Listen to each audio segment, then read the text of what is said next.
Olá, pessoal. Boa noite. Sejam bem-vindos, bem-vindas ao nosso programa de webinar, né? Esse mês, a gente vai estar trazendo aí um tema super importante, que é falar sobre o PMBOK, oitava edição, e suas atualizações, né? Um tema que está super em debate, em discussão nas redes sociais, entre as comunidades, né, de gerenciamento de projetos no mundo, aqui no Brasil também não seria diferente.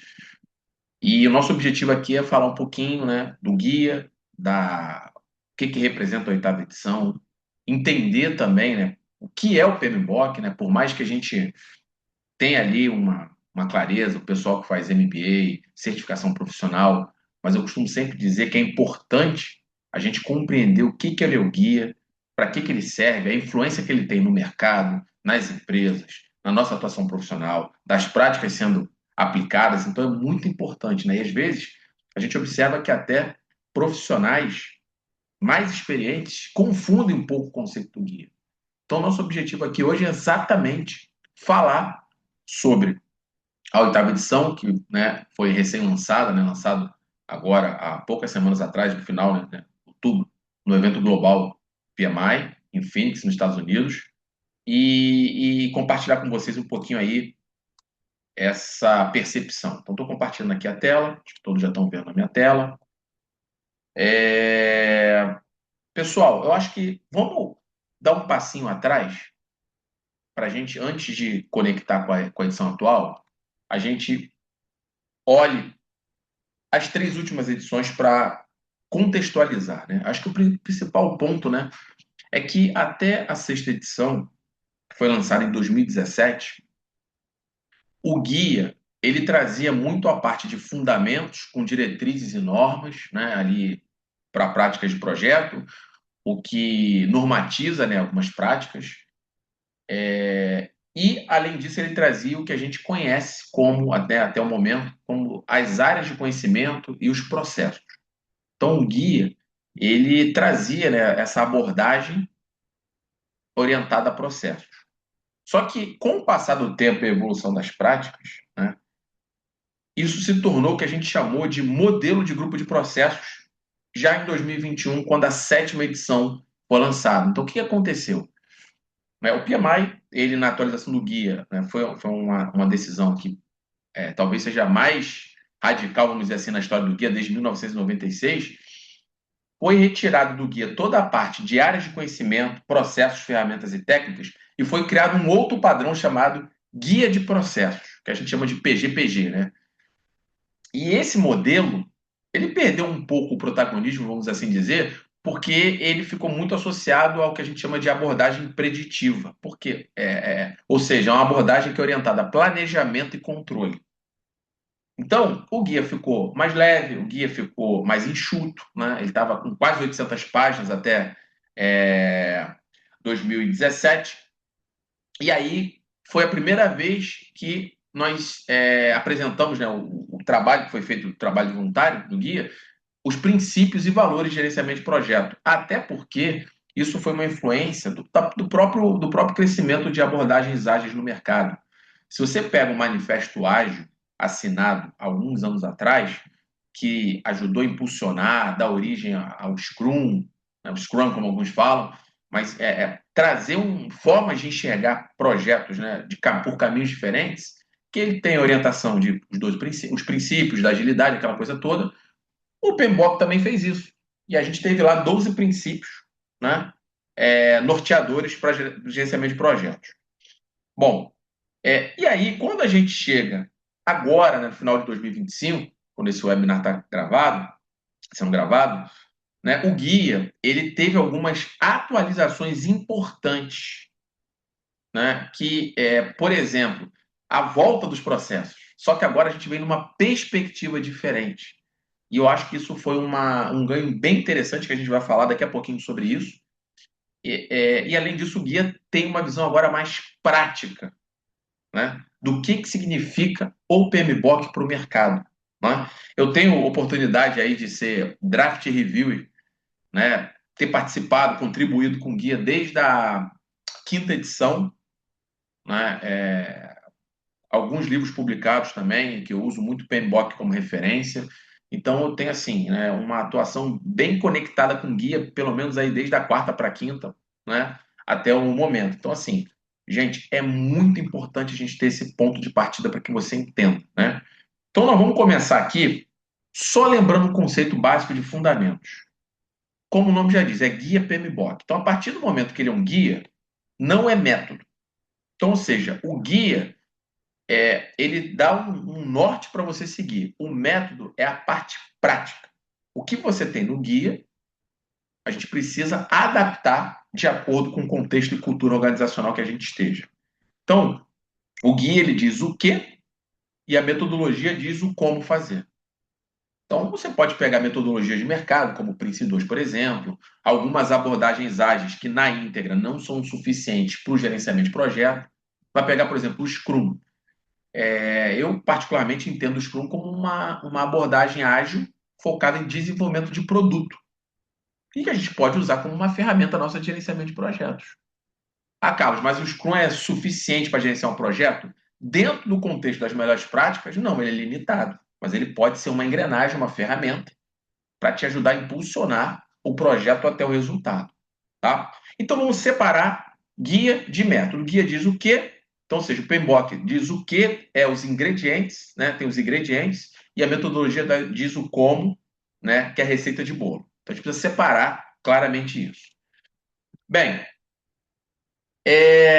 dentro do guia da oitava edição, a gente tem duas partes. Primeiro, a gente tem o que a gente chama de Standard of Project Management, que é o padrão de gerenciamento de projetos.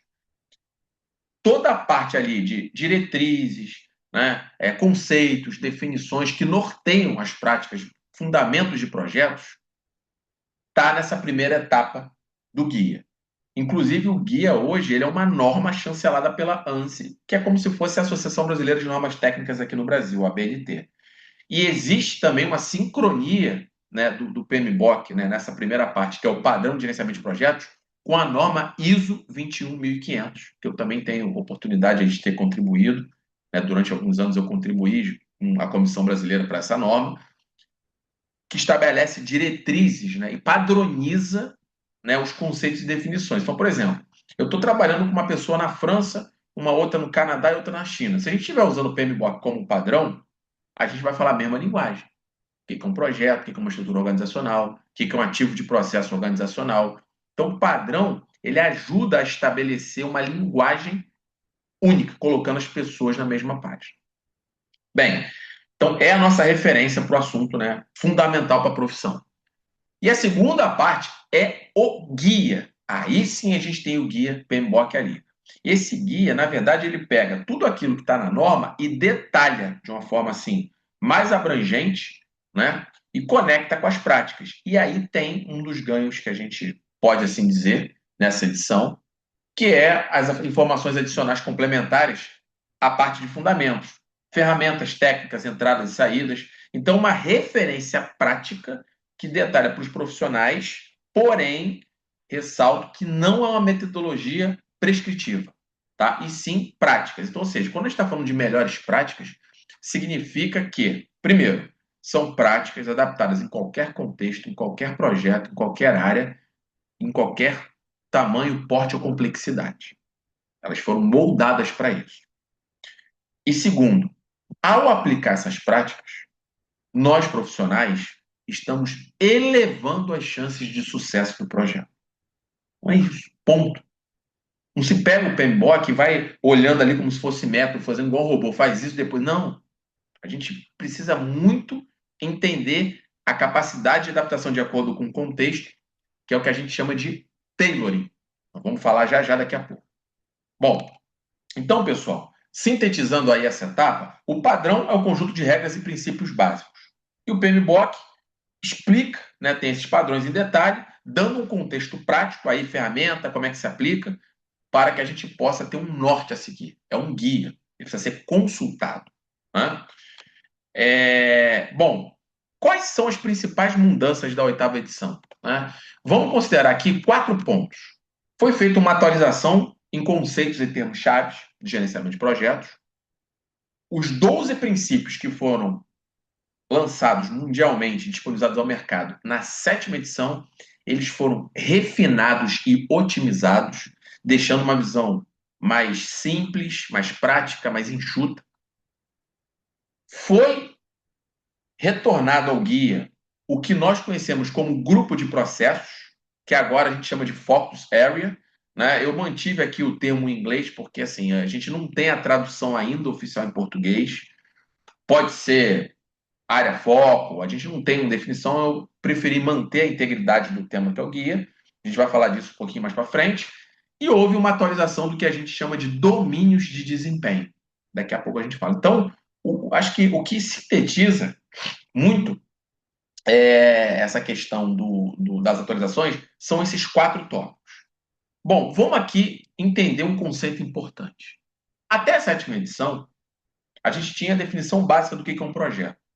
É um esforço temporário, ou seja, tem início, meio e fim, empreendido para gerar um produto, serviço ou resultado exclusivo. Então, agora, a gente teve uma evolução que eu acho interessante, que a gente passa para uma iniciativa temporária, tem início, meio e fim, em um contexto único, realizada para gerar valor.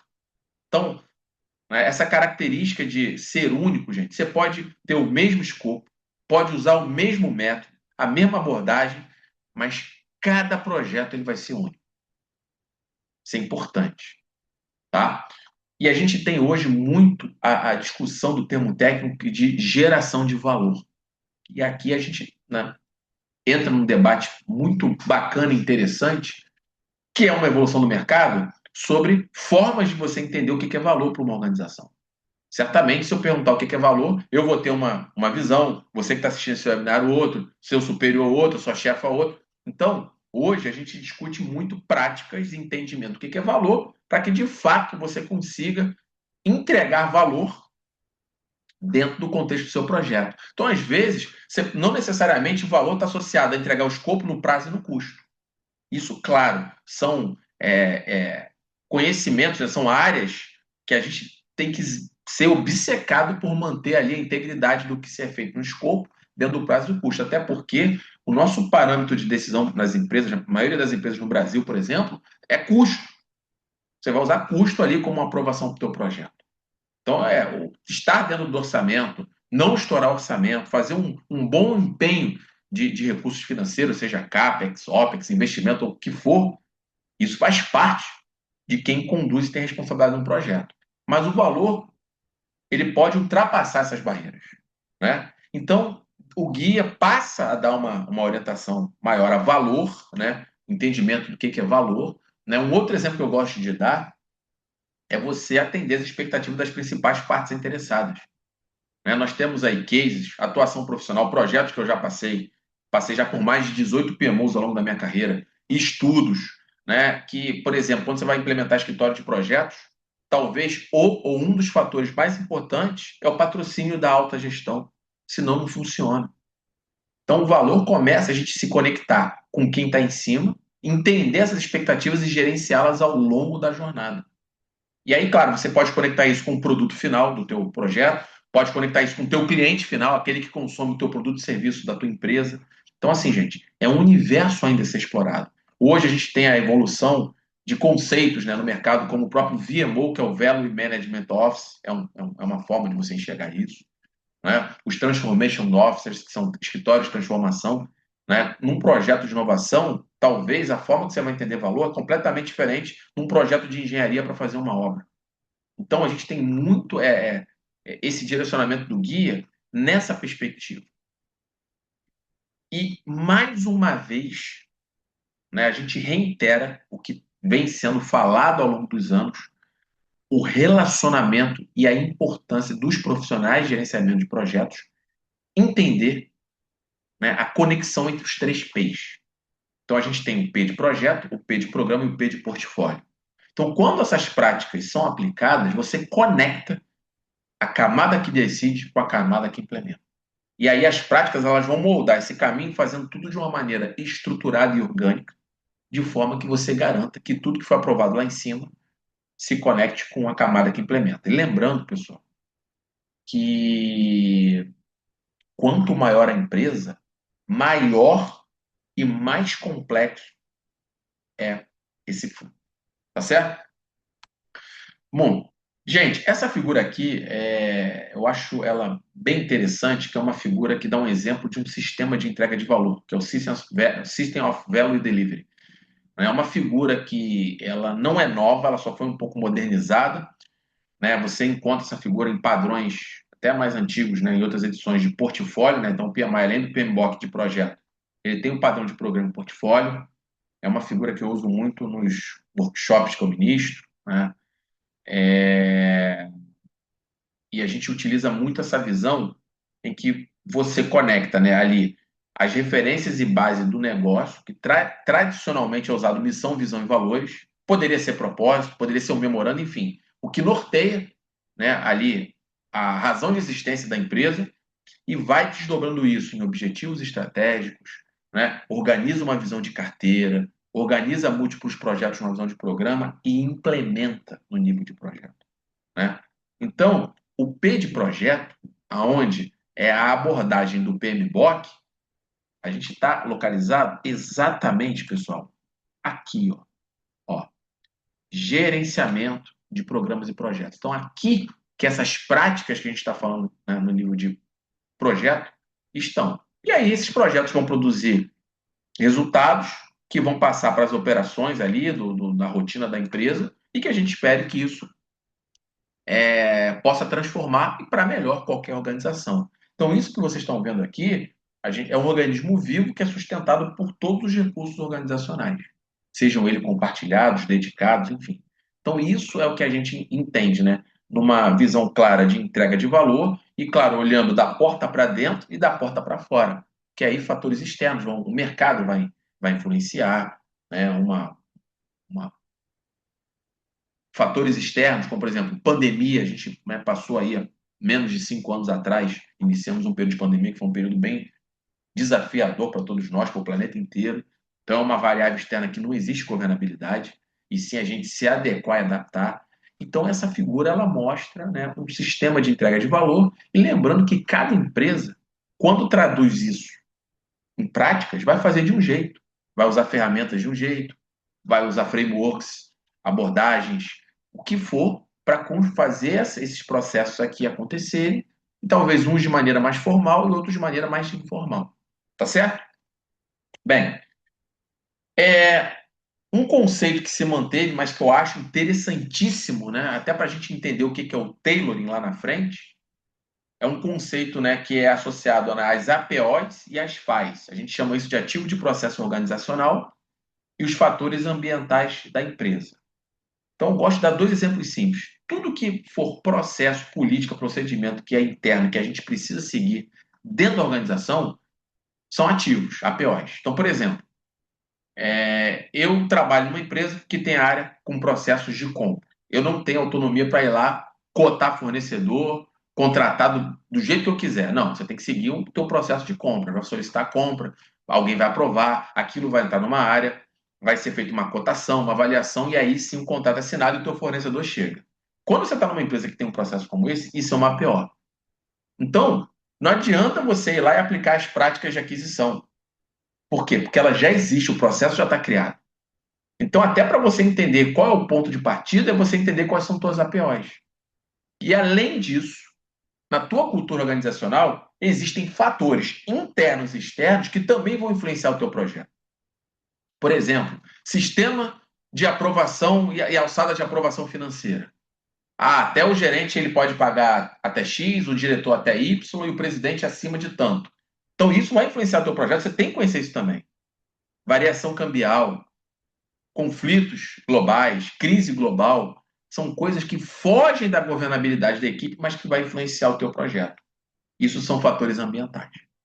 Então, isso está lá escrito bonitinho com exemplo, né? Um excelente ponto de partida para você entender da onde você começa.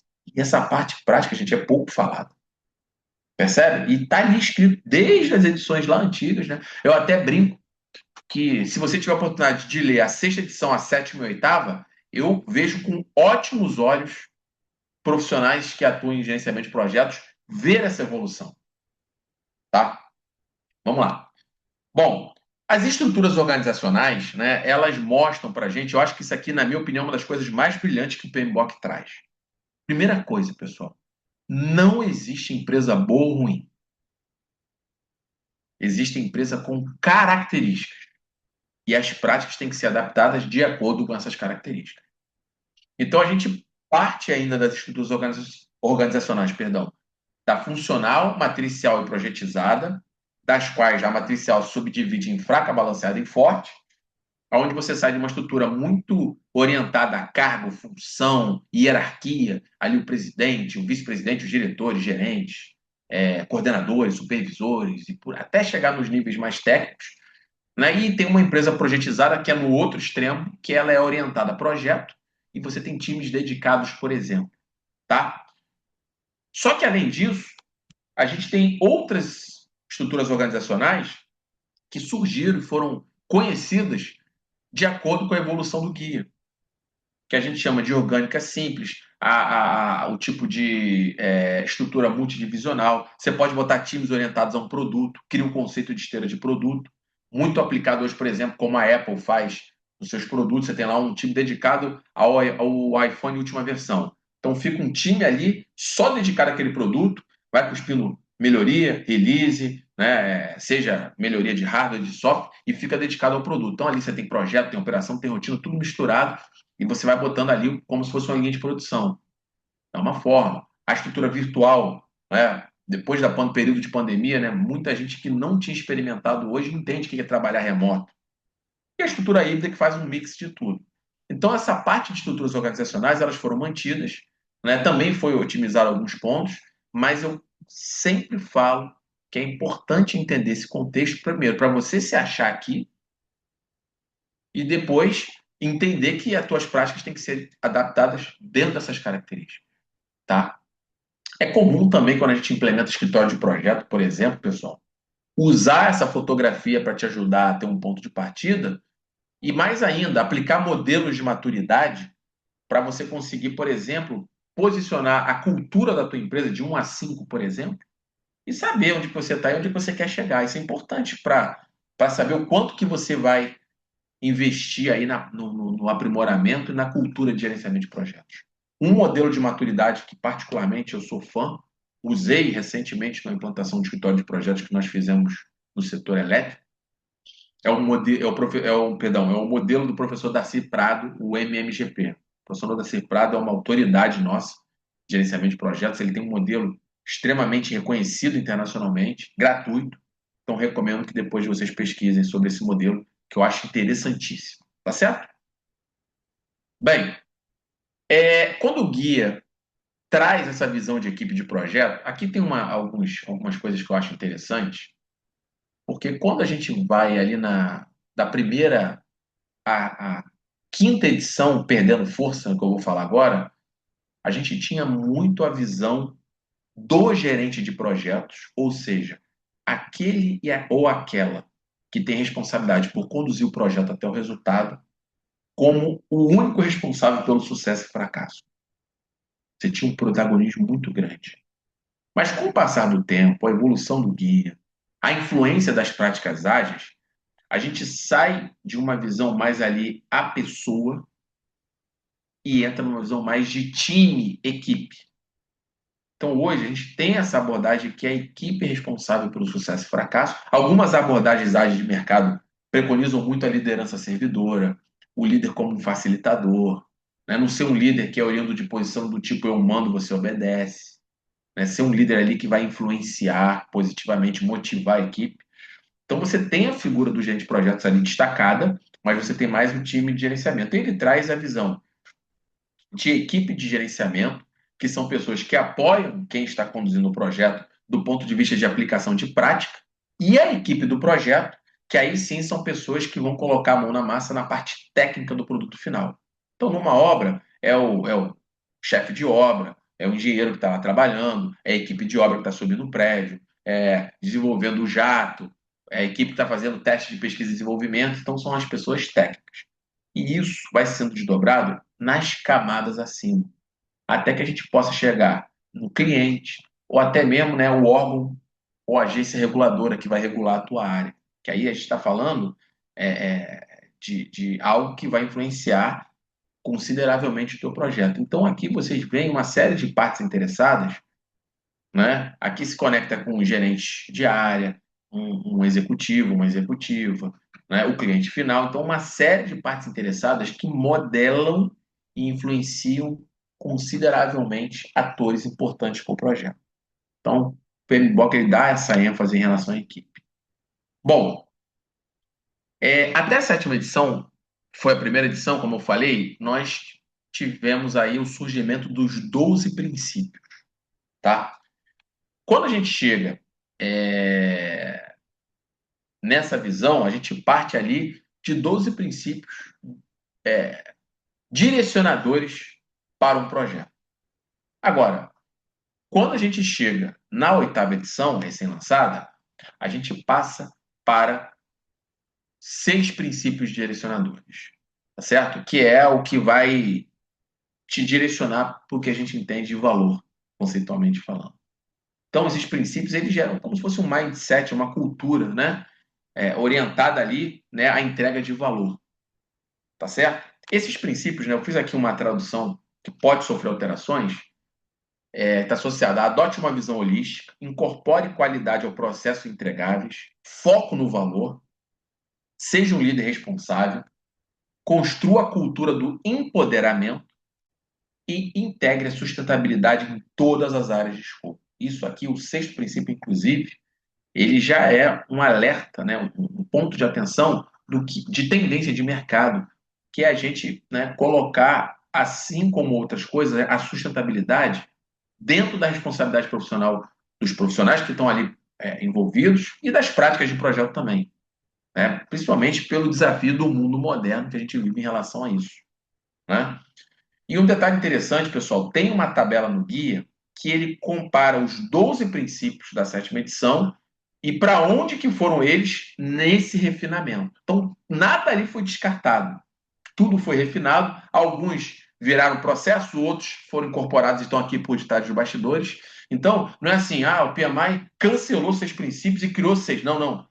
Foi um refinamento, uma otimização, o que faz parte de quando a gente quer deixar algo mais prático, você ser o mais simples e objetivo possível. Então, esses princípios agora passam a ser 6.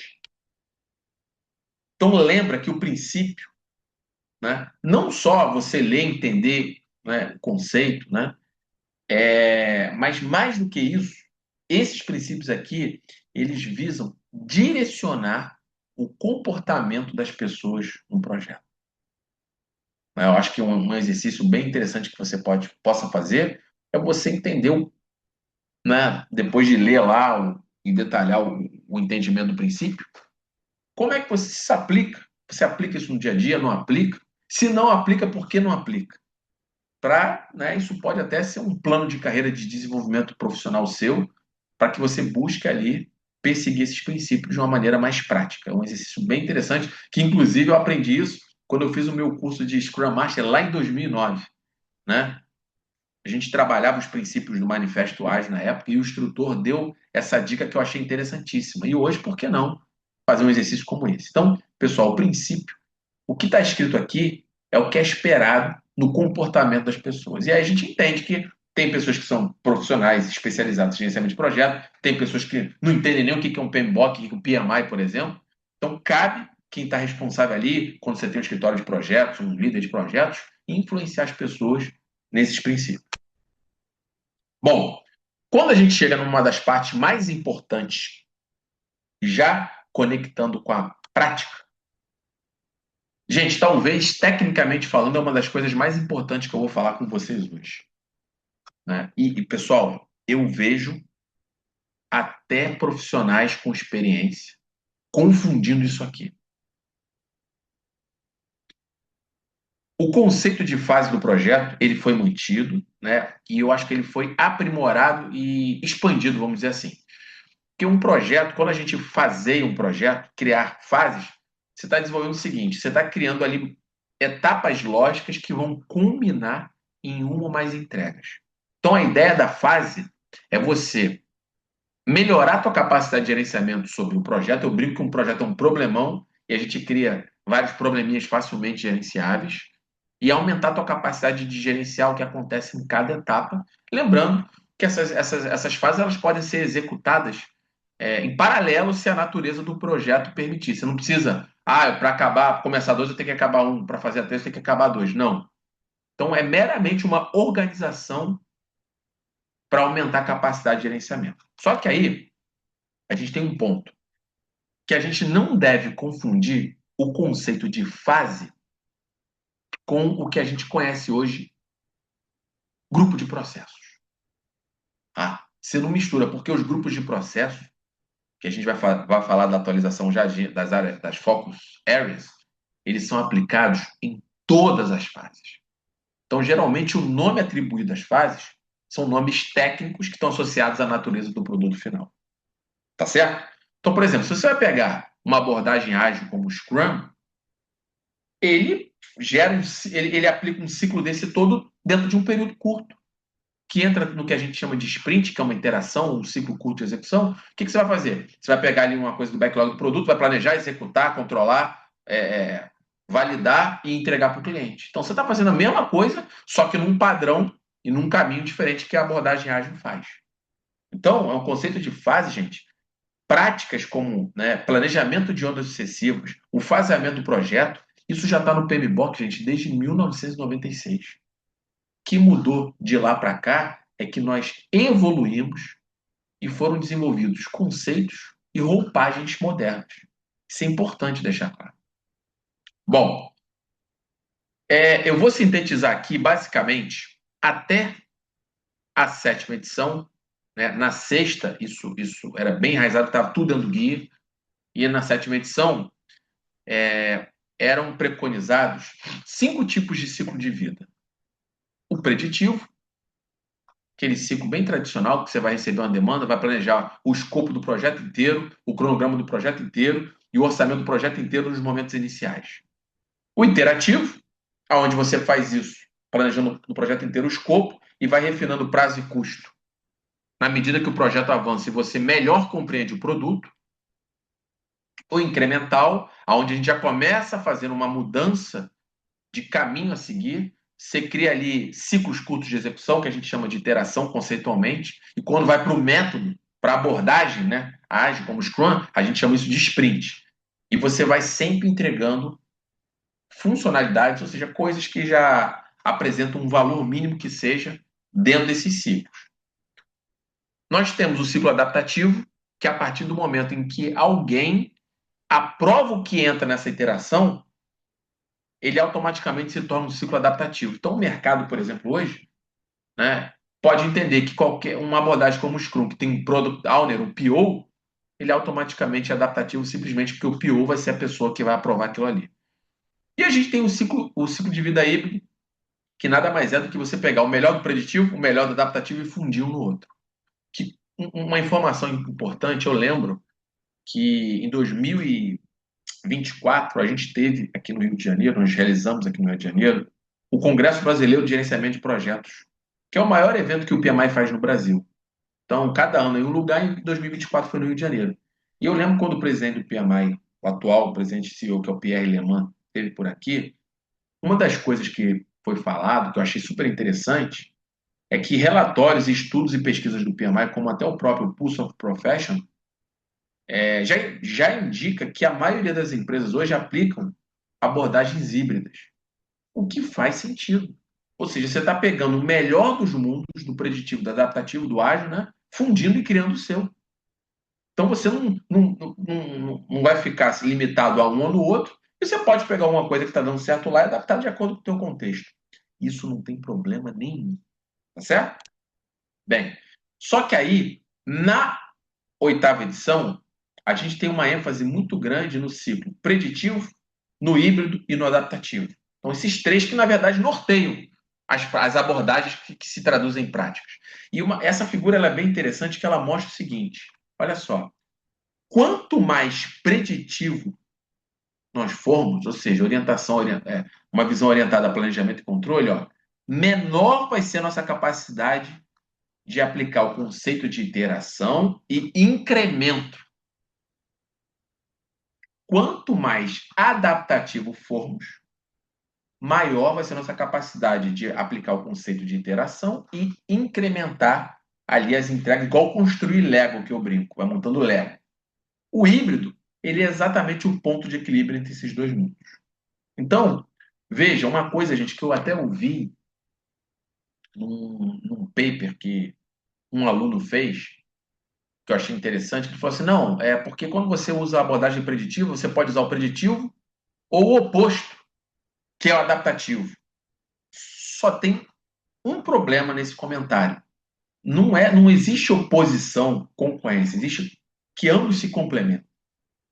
Então eu prefiro dizer que ao invés de dizer que o preditivo é o oposto do adaptativo, não, tira isso, limpa isso da sua cabeça e você vai entender que são meios diferentes para você aplicar e chegar até o resultado. Aí estamos na mesma página. São caminhos diferentes. Não existe concorrência, nunca existiu, né? E são práticas que elas se complementam, né, e potencializam a jornada até o resultado do projeto. Bem, agora, o interessante é que esses domínios de desempenho que a gente vai falar já já, eles são iterativos, eles se complementam, eu estou falando de prática, né?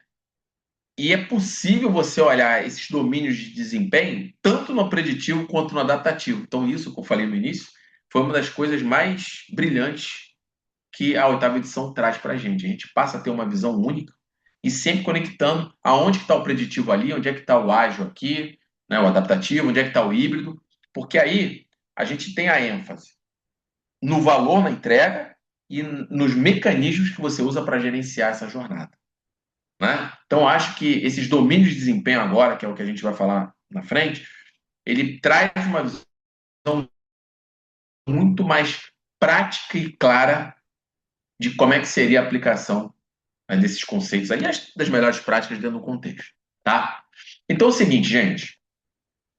Até a sétima edição, nós conhecíamos os grupos de processo. Iniciação, planejamento, execução, monitoramento, controle e encerramento. Isso, inclusive, virou um padrão, que ainda não foi descontinuado, acredito que em breve pode ser que sim, que é o PGPG, que é o Guia de Grupo de Processos. Até a sexta edição, como eu falei para vocês no início, isso aqui era o protagonismo das práticas. Isso perdeu o protagonismo pelo surgimento de práticas ágeis e isso virou um modelo de grupo de processo. Ou seja, é um framework, uma ferramenta que você vai usar ali, orientada a processo, para gerenciar o teu projeto e que estava associado mais à abordagem preditiva, ou seja, orientada ao planejamento e controle. Aí agora que a gente vai entender o que acontece daqui para frente. Deixa de ser grupo de processo e a gente chama isso de 5 focus area ou área focus de gerenciamento de projeto. Então, ou seja, ao invés de você olhar para isso e só ver o modelo preditivo, você vai ser capaz de ver, como é que eu inicio no adaptativo, como é que eu planejo, como é que eu executo. Então, isso passa a ser um esqueleto guarda-chuva e a gente chama isso de focus area do gerenciamento de projetos, tá?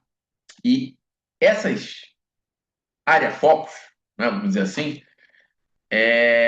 elas estabelecem os limites do projeto. Ou seja, quando vem a demanda, você inicia formalmente uma fase, o projeto inteiro, até quando o projeto é encerrado por completo. Então, isso aqui você está estabelecendo o limite, aonde que o projeto nasce e aonde que ele termina. Então, agora a gente vai chamar isso de Focus Area do gerenciamento de projeto, tá? Bom, e aí, como eu falei para vocês, seja preditivo, adaptativo ou híbrida, essas áreas vão ser norteadoras em qualquer abordagem que você use, qualquer ciclo de vida que você use para o seu projeto.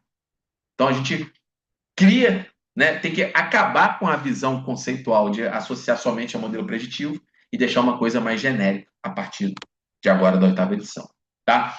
E eu quero deixar claro que essas áreas de foco, né, elas podem ser implementadas em qualquer empresa, em qualquer organização, seja por um processo formal, mapeado, bonitinho, todo mundo treinado, práticas informais. Às vezes você está fazendo ali um processo que ele é informal.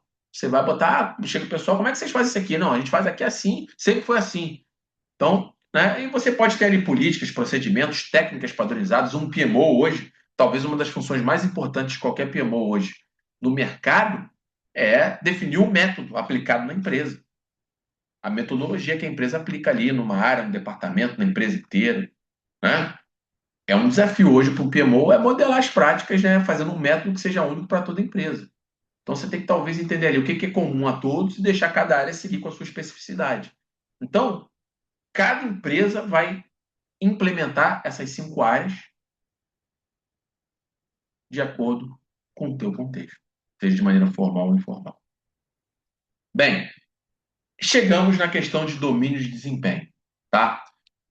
A gente agora sai do padrão, conceito, terminologias importantes, a gente entra na estrutura do guia PMBOK, que é a segunda parte. Vou aproveitar aqui, né, do nosso guia, né? Ele tem aqui a parte, né, do padrão. Em seguida, a gente tem o guia PMBOK em si, né, aqui dentro. Então, pessoal, o que que acontece? Essa estrutura do PMBOK tem a parte de domínio de desempenho, uma ênfase no tailoring muito maior. Então, hoje, o tailoring, ou seja, a adaptação das práticas de acordo com o contexto, ele está enraizado, ele está cross a tudo, tudo. Ah, você está em escopo, como é que é o tailoring aqui? Ele dá exemplos, então o guia, ele trouxe esse viés mais prático, que até então deixava muitas pessoas com um ponto de interrogação. É como se você estivesse falando, falando, falando, mas na hora de dizer como é que era a prática, o guia falava, olha, aí o como é metodologia, não é comigo. Então agora, eu acho que isso foi uma virada muito importante para ajudar a gente a entender na prática. Eu lembro, pessoal, quando eu fiz o meu primeiro curso de gerenciamento de projetos, há mais de 20 anos atrás, a didática do PMBOK não é uma didática legal. Não era, né? Agora acho que melhorou muito ao longo desses anos. Mas eu lembro que acho que a primeira edição que eu li foi a terceira ou a quarta, não lembro agora. Mas eu achava que gerenciar projeto era assim: abrir uma pasta, escopo, outra, tempo, que depois virou cronograma, depois custo, e sair tacando documentação lá dentro. Mas por quê? Porque você era induzido a entender as práticas por que a gente chamava de área de conhecimento, ou seja, escopo, cronograma, custo, qualidade, recurso, e não era assim. A gente tem processos dessas áreas que estão conectados e se relacionam entre si. Ou seja, a visão orientada a iniciação, planejamento, execução, monitoramento e controle e encerramento. Só que às vezes, né, essa orientação só ficava no apêndice e quase ninguém lia o apêndice. Então, isso foi um desafio muito grande ao longo dos anos para a gente entender.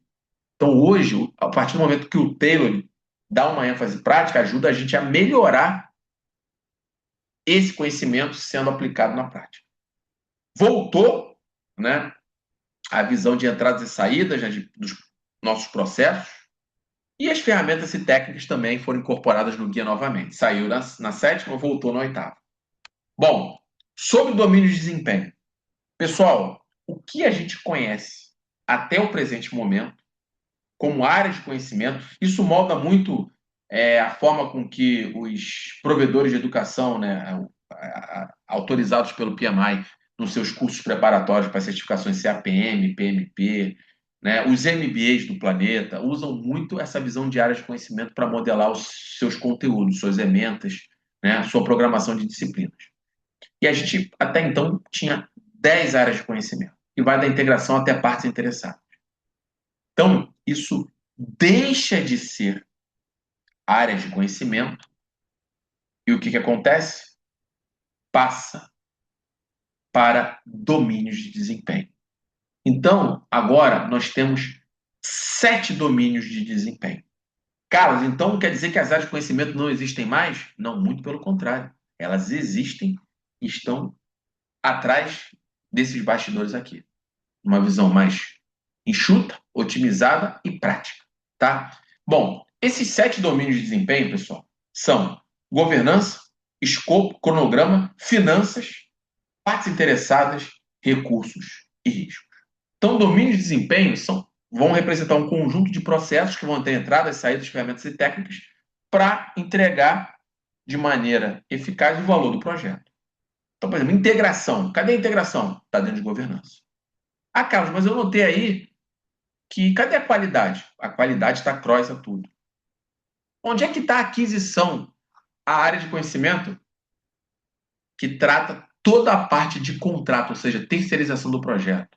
Os contratos lá de preço fixo, perdão, custo reembolsável, time and material, onde é que está isso? Então, isso está associado ali dentro de finanças, e a gente vai falar daqui a pouquinho aonde que está dentro do PMBOK essa parte de aquisição, tá? Então, vocês notem, gente, que a gente aqui, por mais que a gente mudou a nomenclatura e os termos, mas nada foi simplesmente falou assim, não, não vamos querer mais descarta. Não, tudo foi absolvido, otimizado e melhorado o entendimento prático. Então, agora, a gente passa a ter os 7 domínios de desempenho. Tá certo? Novamente, governança, escopo, cronograma, finanças, partes interessadas, recursos e risco. Bem, como eu falei para vocês, tá? A gente já está chegando na parte final. O tailoring, que é a capacidade de adaptar as práticas de acordo com o contexto, ele ganhou uma ênfase na oitava edição. Ou seja, tem ali um tratamento e uma abordagem muito maior que até então havia sido feito. Por quê? Gente, aonde que está a transformação do que está no guia, do que está aqui, na prática da sua empresa? Está no tailor. Então, os profissionais têm que entender que é aqui que está a engrenagem de você pegar ali o teu conhecimento, adequar e fazer o tailor para a sua organização. E cada organização vai ter o seu tailor. O que serve na minha organização não vai servir na outra. Pode pegar coisas que funcionam aqui, que vão funcionar lá, mas não tudo na íntegra. Cada organização faz isso de um jeito, dentro da sua cultura organizacional, tá? Então, é claro, gente, que para fazer um trabalho desse, é importante que você tenha conhecimento especializado para fazer. Saiba conduzir. Ah, Carlos, mas eu estou numa empresa que já tem aqui práticas sendo aplicadas. Então, você pode fazer uma reestruturação, uma readequação dos seus processos. Está muito defasado. Aquilo ali foi construído no momento que a empresa era completamente diferente do que é hoje. Então, você pode fazer isso do zero, trabalhar o que já existe, né? E aprimorar e modernizar essas práticas. O tailoring é isso. Claro, a gente precisa de experiência. Não é assim, você vai ler o Pembok uma vez e já vai sair fazendo tailoring e funcionando tudo que é. Não. Tem que ter experiência, tem que ter condição ali, conhecimento para fazer. Quando você talvez não tenha, Carlos, aqui a gente não tem um PMO para assessorar. Gente, eu me lembro quando eu tive as minhas primeiras experiências como gerente de projetos, eu tinha um gerente, PMP na época, né? E ele apostou as fichas, ele investiu no cargo profissional e começou a me dar projeto para gerenciar. E depois o diretor viu, pô, Carlos, é contigo. Então, eu fazia laboratório, literalmente. Pegava o que estava no PMBOK na época, tentava ver, eu estava me preparando para fazer o exame de certificação do PMI na época. Isso aí é uma outra conversa, né? Os podcasts, entrevistas que eu já gravei, expliquei já essa história do CAPM, do PMP na minha carreira, mas enfim, e eu fazia laboratório, gente. Pô, fazer termo de abertura. Eu era muito mais. Parecia um robô. Mas por quê? Porque na época o mundo era muito mais preditivo e menos. Não tinha nada de ágil. O ágil foi surgir depois. Né? A questão do crescimento do ágil em gerenciamento de projetos veio uns 5 anos depois. Que aí eu estou pensando quando eu fiz o meu primeiro curso de Scrum Master, foi em 2009. Estou falando de 2004, 2003. Então eu saía, então assim, é laboratório. Então se você não tem ali um especialista ou não tem de recursos, gente, coloca a mão na massa e faz e vai testando e calibrando. Você fazendo isso, você é tailoring, tá certo? Então eu encorajo vocês a ler e aplicar, tá certo? Gente, bom, e aí a gente tem os últimos dois tópicos do PMBOK, aonde a gente tem as entradas e saídas, ou seja, os inputs e outputs dos processos, que agora tem para aqueles 7 domínios de desempenho, a gente tem os processos que estão associados àquelas 5 foco areas, que vai de iniciação até encerramento. E aí, gente, explica isso e tem. Aí isso desvinculou, porque antes você ficava muito assim: processo tal, essa entrada, essa ferramenta técnica e essa saída. Agora você tem o último tópico, fala de todas as ferramentas e técnicas que o guia recomenda, né? E associa. Então, por exemplo, eu deixei até aqui um ponto Exemplo de ferramenta. O que você vê no último tópico de ferramentas e técnicas? Você vê a matriz de risco, o termo de abertura, o cronograma, a EAP, as sprints, o backlog do produto, planejamento de ondas sucessivas, as estratégias de risco positivo e negativo, Project Dashboards, que é muito usado hoje em ferramentas de Power BI, ele menciona também, gráfico RACE, o que mais que a gente tem aqui? Teste e planejamento de inspeção, muito usado também em abordagens ágeis, que atesta a qualidade, acompanhamento técnico, os cronogramas, o relacionamento entre as atividades, o valor agregado, que são aquelas fórmulas que a gente calcula, né, os índices de desempenho, o IDP, o IDC, tudo isso está na parte de ferramenta e técnica, gente. Né? Então, eu acho que aí a gente tem de fato. O Kanban aparece aqui como uma ferramenta também, o Kanban Board. Então, assim, o que é legal? Além de tornar mais prático, o guia está nos guiando melhor. Poxa, tem um cenário aqui no meu projeto que eu queria é, implementar o Kanban Board e um Project Dashboard. Vai no guia, certo? E consulta, para você entender como é que a ferramenta funciona. Percebe? Então, a gente traz uma visão mais prática desse contexto. Tá? Bom, gente, um outro ponto importante que eu tinha falado para vocês há pouco. Existem cinco, né, ali no apêndice, a gente tem 5 apêndices escritos. Primeiro são os colaboradores e revisores voluntários que participaram disso, né, onde que eu tenho o prazer aí de fazer parte. Temos outros brasileiros também que participaram. Né, eu faço parte desde a quinta edição, se eu não me engano, gente, tenho quase certeza. Né? Inclusive, na quinta, eu participei do comitê que traduziu o guia português, que a gente chama de TVC, que é Translation Verification Committee, que é um grupo que vai ficar responsável só pela tradução. O PMI também trabalha com voluntário. Muito legal o trabalho. Deu trabalho danado, mas é muito bacana, porque a gente acaba conhecendo muito o PMBOK, né? Então, a gente tem esse primeiro apêndice, aí tem um segundo. Aí, esse liga só com PMOs. Então, em 2025, lançou o primeiro padrão para PMOs no mundo. Né? O PMI lançou. Isso foi aí um resultado, né, do trabalho que o Américo Pinto fez, né, brilhante ao longo desses anos, ligado a PMOs, Project Management Office, em que ano passado, né, o PMI comprou a PMO Global Alliance, incorporou dentro da estrutura do Instituto, e agora nós temos um padrão para PMO, então dá muito essa ênfase. E ele vai conectar com um padrão de PMO, que é uma outra abordagem que o PMI disponibiliza aí para os seus filiados, né, e para o mercado. Terceiro apêndice, inteligência artificial. Então, é algo que vai também crescer cada vez mais. Então, a gente já tem ali orientação da inteligência artificial dentro das práticas de projeto, que, no meu entendimento, em 2000, final de 23, 24 e 25, se não foi o tema, foi um dos temas mais discutidos no mundo, em todas as comunidades profissionais de gerenciamento de projeto, foi o tema inteligência artificial. Então, hoje, inclusive, pessoal, você que está assistindo esse webinar, acesse o pmi.org, tem liberado uns 2, 3 cursos gratuitos sobre esse assunto de IA para gerentes de projeto. Recomendo fortemente que vocês façam, tá?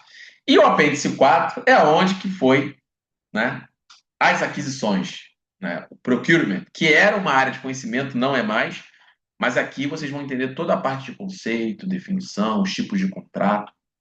Então, veio para cá, tá? E o último apêndice mostra a evolução, coisas que eu falei para vocês, outras coisas não, mas que vai te mostrando a evolução do guia ao longo desses anos aí, que eu particularmente acho que qualquer profissional de gerenciamento de projetos deveria ler e entender o que acontece, tá? Pessoal,